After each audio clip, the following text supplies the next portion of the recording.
warahmatullahi wabarakatuh. Selamat pagi dan salam sejahtera untuk kita semua. Perkenalkan, saya Jayanti Sumasari, salah satu dosen dari program studi S1 Ilmu Komputer, Fakultas Teknologi Informasi Universitas 19 November Kolaka. Perkenankan saya kali ini untuk menjelaskan mata kuliah yang saya ampu di program studi S1 Ilmu Komputer, yaitu mata kuliah Intelijensia Buatan atau Kecerdasan Buatan dengan metode DIA atau Delivery, Interaction, and Assessment.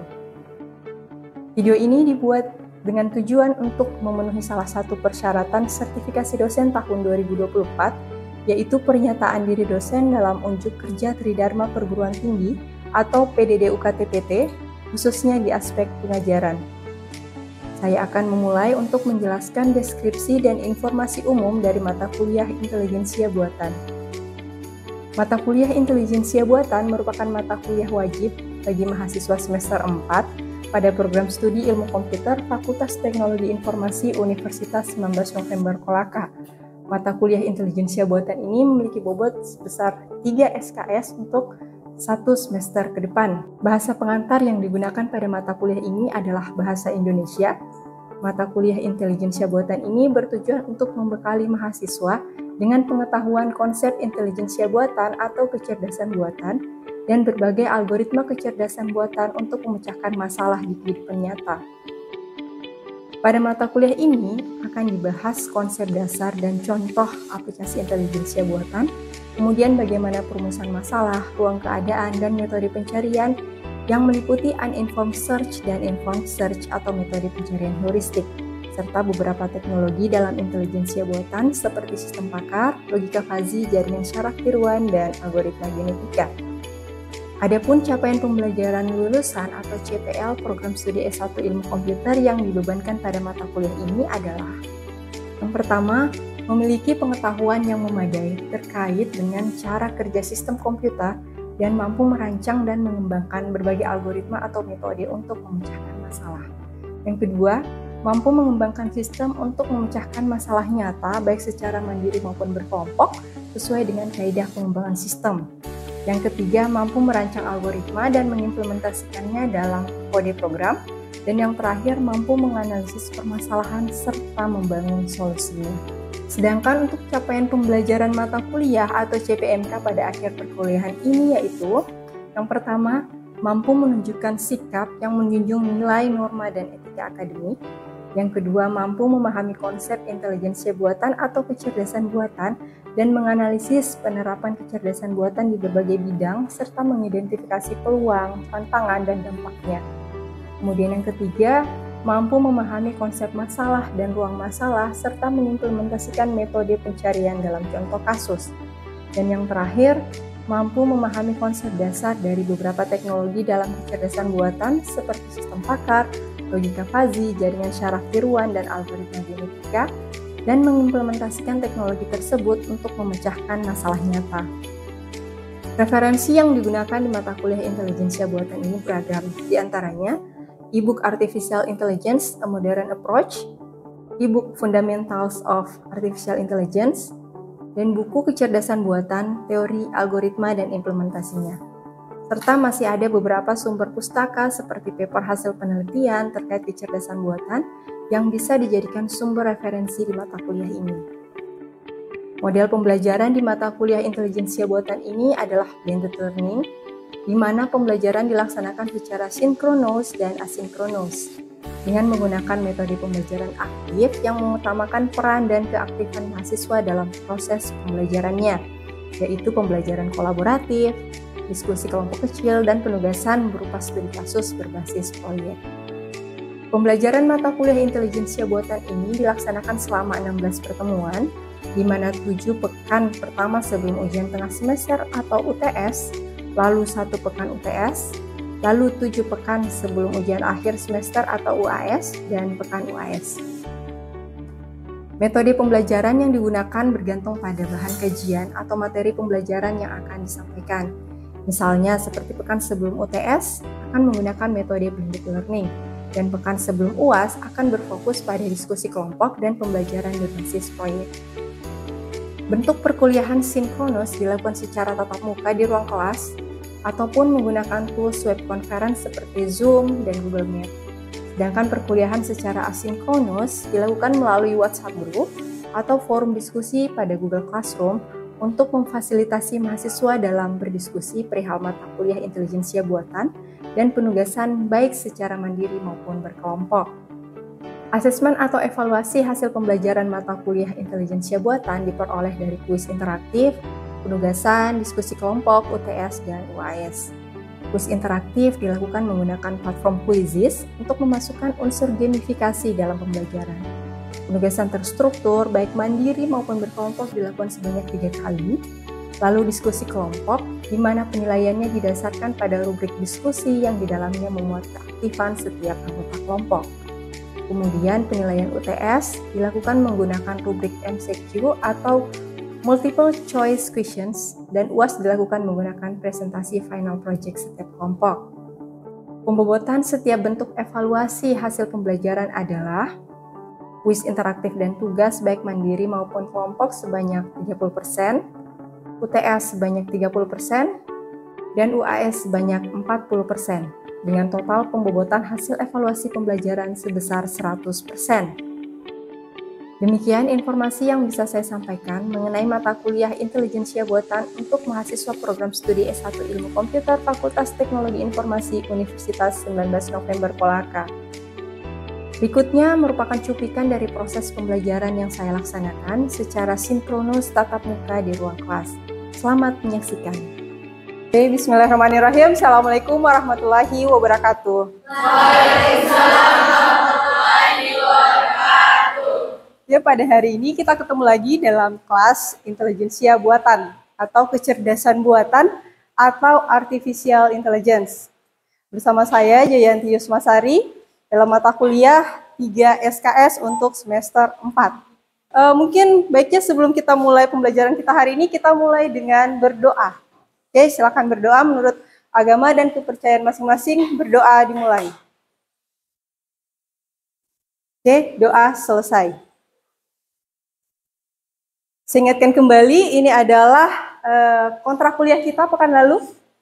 Jadi kita sudah menyepakati terkait pembelajaran kita, nanti maksimal keterlambatannya sekitar 1 kali 24 jam untuk kumpul tugas ataupun misal nanti ada ujian susulan dan sebagainya. Kemudian kehadirannya itu minimal 80% untuk bisa mengikuti UAS. Nah, untuk model pembelajaran kita adalah blended learning. Jadi kita akan kelas tatap muka face to face seperti ini dan menggunakan sumber referensi yang offline. Jadi nanti kita akan komunikasi tambahannya via grup WA untuk grup kelas kita, kemudian pakai platform psikologi. Jadi di situ nanti tempat untuk mengupload materi pembelajaran ataupun kalian mengumpulkan tugas-tugas project dan sebagainya. Oke, jadi nanti tolong join bagi yang belum join, ini adalah kode kelasnya. Oke, dan untuk penilaiannya sendiri sudah tertera seperti di kontrak kuliah kita bahwa untuk kehadiran itu 10%, kemudian kuis 10%, kemudian tugas juga 10%, UTS-nya 30%, dan UAS-nya 40%. Nanti ini yang diakumulasi untuk menjadi nilai akhir kita di mata kuliah ini. Seperti itu.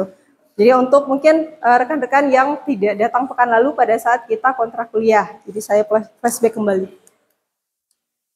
Ini untuk handbook yang kita pakai di kelas intelijensia buatan ini atau kecerdasan buatan. Untuk referensi yang materi hari ini, saya juga banyak mengambil dari ketiga presentasi yang dibawakan oleh ketiga pemateri ini. Kebetulan tanggal 29 Mei kemarin, mereka mengadakan conference, terus dia bahas juga tentang AI. Nah, ini yang kemarin sudah disebar di grup kelas, kalian sudah jawab juga untuk pretestnya. Jadi sempat saya kasih 2 pertanyaan kan, ada yang masih ingat di 2 pertanyaan ini? Yang pertama, apa itu AI ya kan? Oke. Yang kedua, contoh AI yang pernah kalian gunakan. Ada yang masih ingat jawabannya apa? Ada? Ada Pak? Ya? Bidang ilmu komputer. Oke, yang lain ada lagi? Atau ada yang baru dengar AI hari ini? Boleh angkat tangan kalau yang baru dengar AI hari ini? Ya, Andika ya tadi. Oke. Oh, baru dengar? Yang lain lagi? Siapa yang sering pakai filter di Instagram? Siapa? Rindra. Kalau bilang tidak bohong. Tapi enggak tahu itu namanya apa. Ya gitu. Siapa yang kalau belanja di Shopee, dia pilih satu sepatu, terus disarankan sama Shopee-nya. Mungkin Anda juga suka yang ini? Siapa? Atau masuk ke e-commerce lain, misal kalian belanja di mana, Tokopedia dan sebagainya. Pasti kan ada, ketika kita belanja sesuatu, mencari ini nanti ada. Atau kalian masuk di Google, saya mau beli tas laptop misal. Tulislah di Google tas laptop. Tiba-tiba ketika saya buka Instagram, kok feed-nya gambar tas laptop ya? Atau saya buka Facebook, kok feed-nya tas laptop? Itu salah satu pemanfaatan AI juga. Atau gini lagi, saya masuk ke Gmail. Tiba-tiba ada email yang masuk di kotak spam. Ya, siapa yang memasukkan itu? Pegawainya Gmail? Bukan. Kalian sendiri bukan juga kan? Otomatis dia masuk ke situ. Dia terdeteksi sebagai spam. Siapa yang kerjakan itu ya AI juga. Oke? Jadi mungkin untuk flashback-nya lagi untuk tentang definisi AI itu sendiri. Simpelnya seperti ini. Tadi ada teman siapa namanya? Zulkifli. Bidang ilmu komputer. Oke, sudah dibuka kata kuncinya. Bidang ilmu komputer, betul. Lanjutannya apa? Yang berfokus pada sistem atau mesin yang biasanya melakukan tugas-tugas yang itu dilakukan oleh manusia. Jadi ini ada sesuatu yang bisa dilakukan yang biasanya dilakukan oleh manusia tapi dilakukannya oleh sistem, oleh mesin.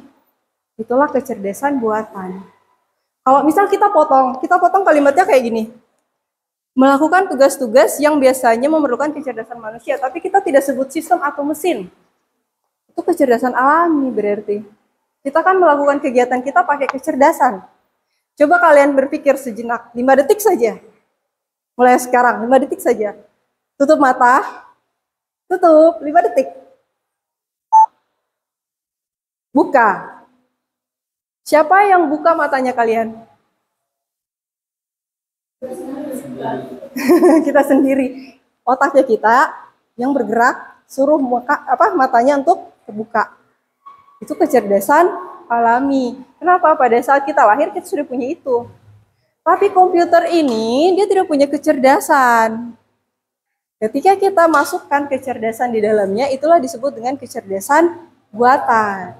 In English-nya artificial intelligence. Kalau kita punyanya kecerdasan alami, human intelligence kayak gitu. Sampai sini paham? Oke, kalau ada yang mau ditanyakan tolong diangkat saja tangannya. Ini adalah silabus untuk 1 semester ke depan. Pekan lalu kita sudah bahas tentang pretest, sudah kalian kerjakan, kemudian kontrak kuliahnya dan pengenalan sejarah AI, dan hari ini kita akan fokus ke contoh AI dan aplikasinya di berbagai bidang kehidupan. Tadi sudah kita kasih contoh-contoh, ini ada nih di e-commerce seperti ini. Filter-filter Instagram misal. Nah, sekarang kita lebih kaji lagi contoh-contoh lain seperti apa gitu. Oke, sebelum masuk ke materinya kita lihat kembali. Jadi tujuannya kita belajar ini untuk apa gitu? Supaya apa kita belajar contoh-contoh AI ini? Yang pertama, kita akan menganalisis penerapan AI di berbagai bidang. Bidang kesehatan apa? Bidang pendidikan apa? Bidang transportasi apa? Ini betul-betul AI tidak? Kemudian selanjutnya kita uraikan bagaimana AI ini diterapkan dalam bidang-bidang tersebut. Jadi paham, tidak hanya asal sebut salah satu contoh AI filter Instagram, udah selesai, detik, tidak. Tapi kita jelaskan ini dia terapkannya seperti apa. Gitu. Terus selanjutnya kita diharapkan itu bisa mengkritisi dampak sosialnya seperti apa, dampak etisnya, kemudian dari sisi ekonomi gimana. Apakah nanti ada dampak positifnya, kemudian apakah ada tantangannya, atau bahkan ada peluangnya yang bisa kita pakai. Gitu. Nah, kita akan lihat bagaimana banyak contoh AI yang sudah diterapkan dalam berbagai bidang. Sehingga saya mengambil satu subtema untuk hari ini adalah bagaimana sebuah dunia yang di dalamnya itu berperan AI ini. Betul-betul kita berjalan, ternyata ada banyak AI di sekitar kita. Begitu. Sadar dan tidak sadar. Sekarang kita akan mau menyadarkan kalian, oh ternyata yang saya pakai ini AI. Gitu loh.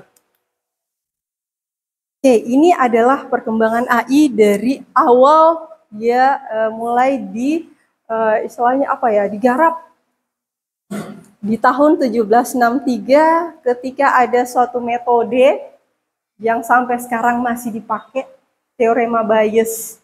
Nanti kalau sudah skripsi tuh, ini akan sering kalian lihat.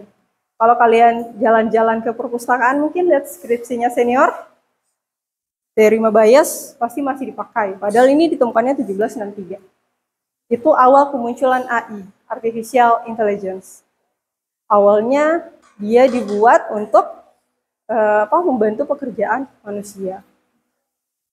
Awalnya lahir kemudian komputer. Begitu. Selanjutnya ada perkembangannya AI ini, dia menjadi ANI, Artificial Narrow Intelligence.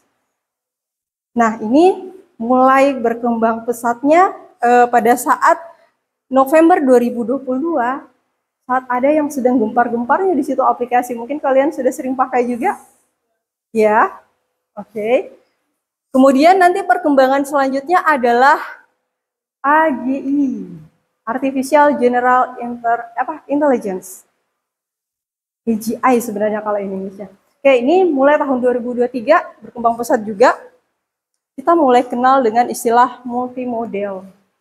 Kemudian ada lagi satu ternyata tahapan untuk perkembangan AI itu adalah yang disebut dengan ASI, Artificial Super Intelligence. Dan komennya itu adalah semoga tidak segera mungkin yang munculnya. Ini saya ngambilnya dari referensi yang nomor 1 yang orang Thailand tadi waktu di conference. Jadi cuman saya modifikasi kembali. Kenapa komennya ini semoga tidak sesegera mungkin? Karena bahaya kalau dia sudah muncul. Yang sekarang saja kita sudah pontang-panting kewalahan sebenarnya dengan perkembangan AI sekarang. Nah, perbedaannya di bagian mana yang paling mencolok ini? Pada saat yang Artificial Narrow Intelligence, dia bersifat generative AI. Dia mau menciptakan sesuatu, menggenerate sesuatu. Oh, saya mau bikin AI untuk menggenerate sesuatu, mengerjakan sesuatu. Tapi mulai dari 2023 ini, AI-nya sudah berkembang untuk memprediksi sesuatu. Dia mengumpulkan banyak data, histori, untuk memprediksi apa yang akan terjadi. Itu bedanya sekarang. Oke, nanti tolong kalau ada yang mau bertanya, boleh silahkan angkat tangannya. Tidak apa-apa di sela-sela saya membawakan materi. Kita lihat satu persatu untuk contoh AI-nya sendiri. Ini dalam bidang kesehatan. Ada satu aplikasi yang namanya Suki. Ini adalah asisten virtual dalam bidang kesehatan. Cara kerjanya seperti apa? Kalau biasa kita ke dokter, kita ketemu dokter nih, duduk di meja dokter, kita jelaskan kita sakit apa ya kan, gejalanya apa. Nanti dokternya yang menentukan. Oh, ini seperti ini. Terus dokternya nulis lagi kan di rekam medis kita. Ya, obat yang dikasih ditulis juga kan. Nah, Suki ini dia nanti mengambil alih kerjanya dokter itu. Dia membantu si dokter. Pada saat pasien dan dokter saling berkonsultasi, dokter memberikan diagnosis, Sukinya bekerja. Jadi dia bekerja mengenali tadi speech-nya kita, ucapannya kita itu seperti apa, dia bawa ke teks. Lalu dia buatlah rekam medis elektronik. Jadi dia mempermudah dokter, jadi dokternya cukup melayani pasiennya saja fokus, tanpa harus menulisnya lagi. Itu kerjaannya Suki. Gitu. Jadi sudah dipakai ini di beberapa rumah sakit di luar negeri. Oke, selanjutnya dalam bidang transportasi. Ini contohnya mungkin sudah sering kalian lihat. Untuk kendaraan otonom yang bisa nyetir sendiri ya kan, udah sering lihat beritanya. Jadi cara kerjanya itu adalah pasti pakai webcam kan, terus pakai bantuan internet. Dia nanti akan mengetahui, oh ada kendaraan di depan dan sebagainya, jaraknya sekian meter dan sebagainya. Itu udah sering tuh kalau yang kanan ini. Kalau ini yang dikembangkan di Jepang nih, seperti ini, dia pada saat naik mobil, udah langsung dikenali, ini orangnya siapa ya? Dia waktu naik mobil, dia sukanya jarak kursinya bagaimana ya? Udah langsung otomatis sendiri kursinya. Terus suhunya, dia sukanya suhu berapa ya AC-nya? Dia langsung personalisasi. Gitu. Kan kalau yang biasa kita lihat kan yang otonom yang sebelah sini kan, kendaraan otonom. Terus kalau misal dia ngantuk juga, dideteksikan, dia ngantuk, udah ada alarm yang bunyi di mobil, titit gitu. Jadi AI-nya sudah lebih dari sekedar kendaraan otonom tadi. Tapi ini memang fungsinya untuk kalau kita mengendarai sendiri. Tapi personalisasi. Personalisasi maksudnya tiap orang yang naik tuh beda lagi preferensinya. Misal tadi Zulkifli naik, dia suka kalau dingin 20 derajat. Oke, mobilnya langsung 20 derajat tanpa harus di-setel. Zulkifli kalau naik mobil suka dengar musik. Pada saat dia naik, dikenali, "Hello Sul," udah langsung nyala musiknya. Gitu. Itu maksudnya personalisasi pengendara tadi. Itu dalam bidang transportasi. Selanjutnya dalam bidang pertanian. Ini saya ngambil contohnya di India. Bagaimana mereka itu membantu para petani cabai. Jadi mulai dari dianalisis nih nanti tanahnya seperti apa, apakah cocok. Terus kemudian dianalisis juga bagaimana nanti untuk kasih pupuknya, siram airnya, kayak gitu. Jadi semua sudah dipakai pemanfaatan AI. Dan mereka bandingkan sebelum pakai dan sesudah pakai seperti apa, ternyata mengalami peningkatan. Oke, selanjutnya. Ini di bidang retail, jualan. Siapa yang suka buka Blibli atau belanja di Blibli? Oke, di Blibli itu sudah ada virtual try-on. Yang cewek-cewek nih, mau beli lipstick? Cocok tidak ya dengan rona kulit saya? Dia udah bisa langsung dicoba. Saya dapatnya sih Blibli untuk sekarang, dia sudah bisa pakai virtual try-on. Selanjutnya, AI di pendidikan. Oke, kita kenalkan bagaimana AI akan membantu kita melakukan tugas tersebut, tapi tidak mengganti kita. Oke? Saya kasih contoh beberapa tools yang ada AI-nya untuk penulisan tadi. Misal yang pertama ada Pop AI. Saya mau buat slide pengenalan kecerdasan buatan. Masukkan topiknya, pengenalan kecerdasan buatan. Mau berapa slide? 15, masukkan. Nanti kira-kira yang mau nonton ini siapa? Oh, mahasiswa, masukkan. Mau bahasa apa? Bahasa Indonesia bisa, bahasa Inggris bisa, bahasa yang lain bisa. Selesai, create. Jadilah slide PPT. Memang sih sebenarnya dari awal saya mau ngambil contoh-contoh ini, dilemanya tuh dua. Pertama, saya mau kenalkan kalian ke teknologi terbaru. Tapi takutnya tergantung. Jadi ketergantungan sama teknologi itu. Jadi saya takutnya menyesatkan malah. Tapi kalau tidak dikenali juga ya tidak kenal-kenal kan. Padahal kita harus belajar yang tadi, just in time learning. Kita harus belajar sesuai perkembangan kita. Di zaman saya misal belum terlalu gempar AI, ya saya belajar berdasarkan zaman itu. Di zaman sekarang sudah ada AI, kita tidak boleh sebenarnya dilarang untuk menggunakan itu. Tapi bagaimana kita pakai ke arah yang lebih baik. Itu yang jadi tantangannya kita memang di masa-masa sekarang. Bagi yang mengenal logo ini, silahkan duduk. Bagi yang mengenalnya, oh saya tahu, duduk. Bagi yang tidak tahu, yang belum tahu, silahkan berdiri. Kalau tidak ada yang berdiri, saya anggap tahu semua. Oh, Andika. Ada lagi? Ayo. Tahu semua berarti ya, kecuali Andika ya? Iya. Enggak tahu logo ini apa, Andika? Ya. Yang lain? Oh, tahu. Wah, kenapa kalian tidak memberitahu Andika? Silakan duduk, Andika. Oke, berarti setelah keluar dari sini, Andika akan duduk juga karena dia akan tahu tentang ini. Ini logo apa? Kita bilang sama-sama. 1, 2, 3. ChatGPT sudah sejauh apa sepak terjangnya? Ternyata dia sudah menulis paper dan terbit di Springer. Dia jadi penulis kedua. Kalian udah pernah menulis paper belum? Belum kan? Kalian lahir tahun berapa? ChatGPT tahun berapa? Siapa yang lebih tua, kalian atau ChatGPT? Dia udah nulis paper, jadi penulis kedua. Tapi waktu ini heboh nih, waktu paper ini heboh, kok bisa ya ChatGPT itu jadi penulis? Heboh kan? Banyak pro dan kontra. dia buatlah istilahnya tuh klarifikasi bahwa sebenarnya ChatGPT hanya membantunya untuk mencari ide-ide, tapi menulis tidak. Semua punya handphone? Ada jaringan internetnya? Oke. Bisa men-scan QR? Bisa kan? Kita buka kamera saja toh, buka kamera, scan ini, nanti dia langsung merujuk ke link ini. Boleh di-scan sekarang?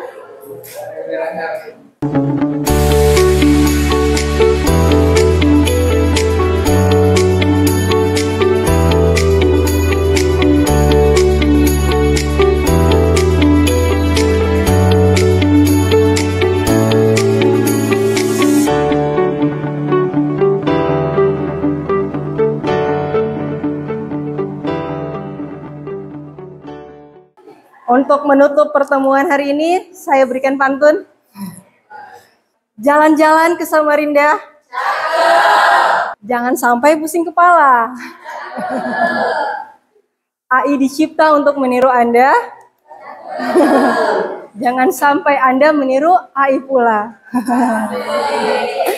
Sampai ketemu pekan depan, tolong kalau ada yang mau ditanyakan, silahkan ditanyakan. Ini ada tugas. AI itu apakah teman atau musuh? Jadi jangan anggap dia musuh, tapi apakah dia teman? Itu yang perlu didiskusikan. Nanti dikumpulnya di psikologi. Oke? Oke, terima kasih semua. Demikian deskripsi singkat serta cuplikan proses pembelajaran dari mata kuliah intelijensia buatan yang saya ampu. Semoga dapat memberikan gambaran mengenai kinerja pengajaran yang saya lakukan, khususnya di mata kuliah intelijensia buatan di program studi S1 Ilmu Komputer Fakultas Teknologi Informasi Universitas 19 November Kolaka. Saya mengucapkan banyak terima kasih kepada seluruh tim penilai dan tim panitia sertifikasi dosen SMART tahun 2024, khususnya dari Direktorat Sumber Daya Dirjen Dikti dan Ristek Kemendikbudristek Indonesia. Tak lupa juga saya mengucapkan terima kasih kepada Universitas 19 November Kolaka, Fakultas Teknologi Informasi, rekan sejawat dosen, dan rekan-rekan mahasiswa. Demikian yang dapat saya sampaikan. Atas semua kekurangan dari saya memohon maaf yang sebesar-besarnya. Wabillahi taufiq wal hidayah. Wassalamualaikum warahmatullahi wabarakatuh.